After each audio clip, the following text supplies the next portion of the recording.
Code purple. इस code में main जो रोल आता है वो code violet. Administrator, manager operations और सिक्योरिटी का। ये कोड तब अनाउंस होता है जब स्टाफ का अटेंडेंट से, स्टाफ का स्टाफ से झगड़ा, वायलेंट मतलब वायलेंस, हॉस्पिटल में वायलेंस हो जाए, आपसे कोई तेज आवाज में बात कर रहा है, इधर से उन्होंने देखा code purple, code violent announce कर। तो ये पांचों कोड आप लोग की समझ में आए?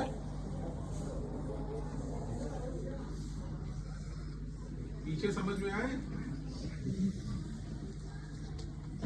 कितने लोगों को पांचों समझ में आ गए? तो पांचों कोड किसकी समझ में आए? जिसकी समझ में आए हाथ उठाओ।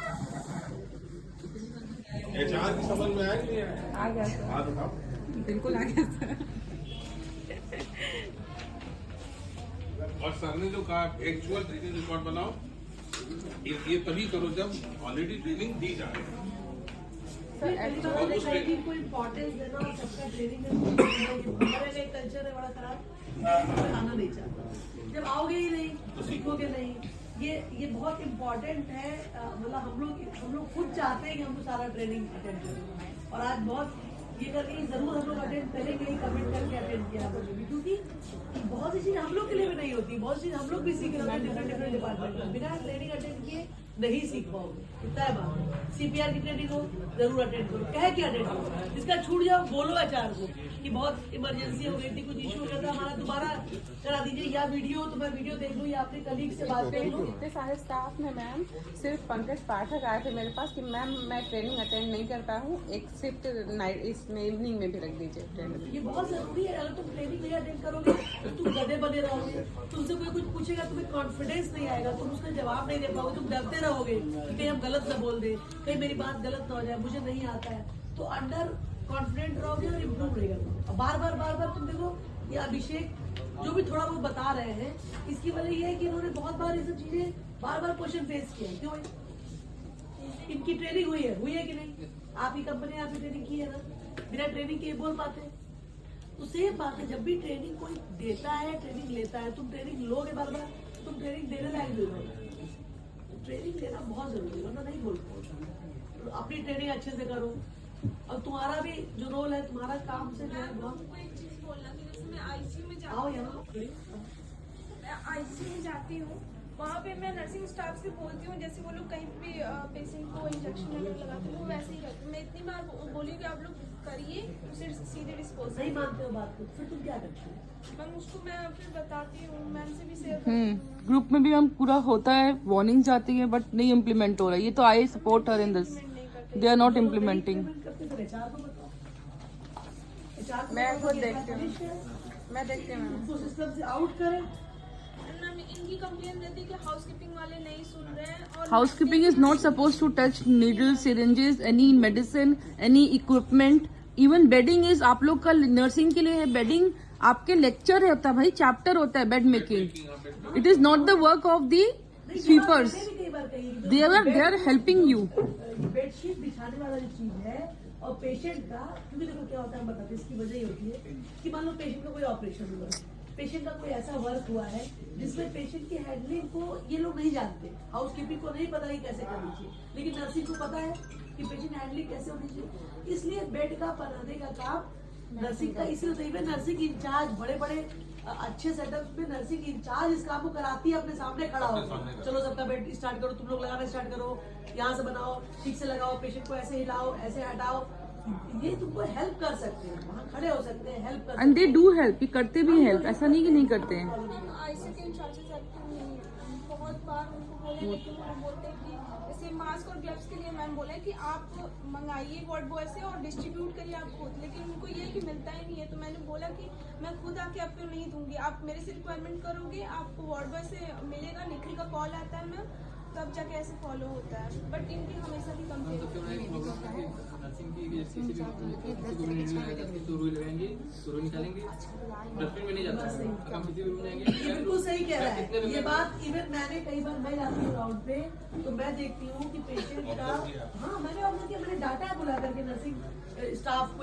प्रॉब्लम नहीं क्या होती, जब मैं राउंड में जाती हूँ तो हम लोग पेशेंट से बात कर रहे होते हैं, उस समय पेशेंट का कंसर्न सुन रहे होते हैं। अगर उसी समय मैं बुला के इनको डांटने लगती हूँ तो वहाँ पे लोग का ध्यान भटक जाता है। तो मैं राउंड के दौरान इस चीज़ को बहुत अच्छे से नहीं कर पाती, लेकिन मैं हमेशा कहती हूँ कि जो और मैनेजमेंट के लोग राउंड करने जाते हैं वो इस चीज़ को ध्यान दें कि कॉटन फेंकी गई है, जो पीछे के जो वेंटिलेटर कैप्स हैं वो फेंक दी जाती है, इधर उधर खिड़की पे रख दिया जाता है, खिड़की पे रख के वापस उसको नहीं यूज किया जाता है। ये बिल्कुल क्राइम है, क्राइम है। अगर मैं उस समय इस चीज के लिए डांटने लगूँ तो जो पेशेंट का कंसर्न है वो पेशेंट नहीं बता पाता, क्या हो जाएगा। मैं देख के भी, फिर मैं देखती हूँ, फिर मैं उसको बुला के कहा तू गुस्सा से दिखाती हूँ, फिर मैं चली जाती हूँ। यूजुअली ऐसा होता है, लेकिन ये नहीं होना चाहिए, ये ठीक होना चाहिए। इन लोगों के मन में ये है कि बस ये NABH का नहीं, ये NABH नहीं है। NABH पर आपको पता, मैं बता दूं, शेड्यूल सुन लीजिए। NABH जैसे ही खत्म होगा QCI स्टार्ट हो जाएगा, अगले 6 महीने QCI चल रहेगी। QCI जैसे एक खत्म होगा अगला QCI आ जाएगा, अगले 6 महीना वो रहेगा, और उसके बाद अगले 6 महीने में फिर NABH आ जाएगा।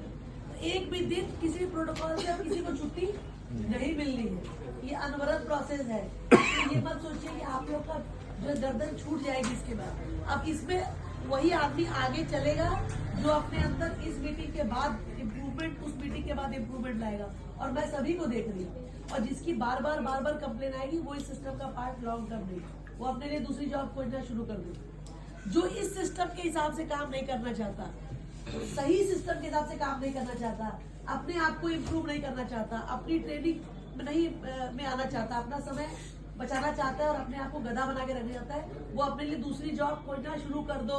पूरा पेनेशिया हॉस्पिटल, पेनेशिया फैमिली से मेरी रिक्वेस्ट है। और जो इस पार्ट में आगे बढ़ना चाहता है, इसमें सीखना चाहता है, इसमें और अच्छा काम करना चाहता है, वो आगे आए, बढ़िया से करो, एग्रेसिव करो और अपना ग्रोथ करो। ग्रोथ के लिए रिक्वेस्ट डालो, तुम्हारा काम हो। लेकिन हमको स्किल्ड स्टाफ चाहिए, समझदार स्टाफ चाहिए, पेशेंट केयर करने वाला आदमी चाहिए, पेपर वर्क को सही से करने वाला आदमी चाहिए, सेंसिबल आदमी चाहिए, समझदार आदमी चाहिए। ये इसमें अपने आप को चेंज करना पड़ेगा। और अगर आपकी बात नहीं मानते लोग, आपका बात में दिक्कत कर रहे हैं लोग, तो आप इनकी चार्ज में आप देखिए। और अगर आपको लगता है किसी स्टाफ के प्रति कि नहीं कर रहा बार बार करने से, आप उसकी कंप्लेन HR को करिए, फिर HR उसको देखिए और HR आप स्ट्रिक्ट एक्शन लीजिए। आप मैडम से बात करके उसके लिए फिर एक डिसीजन लीजिए। अगर कोई आदमी ऐसा है जो सिस्टम को पूरा खराब कर रहा है, एक मछली पूरी तालाब को गंदी करिए, उसको प्रणाम कर दीजिए, दूसरा आदमी रखिए। क्योंकि नया आदमी आएगा, नई शर्तों पे आएगा, नए चीजों के साथ आएगा, वो सही से काम करेगा। पुराना आदमी है, बदमाशी कर रहा है, जड़ हो गया है, गंदा कर रहा है, सिस्टम को आउट कर। क्योंकि कोई भी आदमी जो सिस्टम को खराब करेगा वो कहीं ना कहीं प्रॉब्लम जरूर क्रिएट कराएगा, चाहे वो NABH आएगा, चाहे QC आएगा, चाहे कोई पेशेंट ही आएगा। अभी कितने पेशेंट मुझसे कहते हैं, मैडम देखिए आप लोग इतना करते हैं, आपके ICU की चप्पल लेके तो RMO नहीं चले आ रहे हैं। ड्रेस पहने हुए आ जाते हैं। तो अब इस तरीके की बात, क्योंकि देखिए पेशेंट भी नोटिस करता है, उसका अटेंडेंट भी नोटिस करता है कि आपका क्या बिहेवियर है, आप उसके साथ क्या कह रहे हैं, हम खुद क्या कर रहे हैं। अगर आपका बिहेवियर अच्छा है, ठीक है, आप हैंड हाइजीन ठीक रख रहे हैं, पेशेंट केयर ठीक रख रहे हैं, उससे बातचीत में ठीक है, पेपर वर्क ठीक कर रहे हैं, वो समझ जाएगा कि स्मार्ट स्टाफ है, अच्छा स्टाफ है, केयरिंग स्टाफ है, समझदार स्टाफ है, वो आपसे नहीं उलझेगा। वो देखेगा आप वहाँ बैठ करके ही हू कर रहे हैं, अपने उस पर बातें कर रहे हैं, मोबाइल चला रहे हैं, गप्पे मार रहे हैं, फेसबुक देख रहे हैं, उसका मरीज देखने नहीं जा रहे हैं, वो कंप्लेन करेगा ही करेगा। आप भी करेंगे, उसकी जगह अगर आप होंगे तो सोचिए। ICU का स्लीपर बाहर न जाए, इस चीज को लेकर हम अपने गार्ड्स को स्ट्रिक्ट एकदम ट्रेन किए हुए ICU का हैं। स्लीपर अगर बाहर लेके कोई जाएगा, कोई RMO भी जाएगा, उसके ऊपर स्ट्रिक्ट पनिशमेंट करिए, मैनेजर भी। मैम इस चीज को लेकर और उसकी एक स्लीपर के बदले 4 स्लीपर मंगाइए उसकी सैलरी से। गार्ड पे भी डालिए फाइन। हाँ, गार्ड भी, गार्ड के को कह दो कि मना कर दे। इवन हम लोग भी जाते हैं ICU में या कहीं पर भी, तो हम लोग अपने जूते को, अपने सॉक्स को बाहर उतार देते हैं और फिर हम लोग अंदर जाते हैं। कल के राउंड सब कपड़े ब्लड निकालने के बाद हाँ बेटा। जैसे हम ब्लड किसी पेशेंट का ब्लड सैंपल जांच रही है तो उसमें ब्लड मैंने निकाला, उसको डिस्पोजल को मैंने नीडल को कट कर दिया, ठीक। उसमें से डिस्पोजल में 0.2 ml ब्लड रह जाती है, तो उसको मैं येलो वाले में डालेंगे कि रेड वाले में, क्योंकि उसमें थोड़ा सा ब्लड रह जाता है, 0.2 ml तक रह जाता तुम्हारी सीरीज रहती है। जी मैम, है, उसमें तो थोड़ा ब्लड रह जाता है। जी मैम, तो क्या करते हो उसको? रेड वाले में डालते क्या सही है रेड बिन में डाल देते हो। जी। और अगर सिरिंज और नीडल का क्या करते हो? नीडल कटर तुम लोग के पास है? सबके पास जी, मैम। सारे फ्लोर पे? यस मैम, सबके पास है। नहीं तो उसमें ब्लड रहे कैसे जाते? मैम ब्लड निकालने के बाद मैम जो आपने सैंपल लिया? जी उसका तो आपके पास ट्यूब तो होंगी ना जिसमें सैंपल आप भिजवाते हो, ट्रांसपोर्टेशन जी माउथ सर होता रहता है। है, लेकिन जो नीडल होती है ना इसमें थोड़ा सा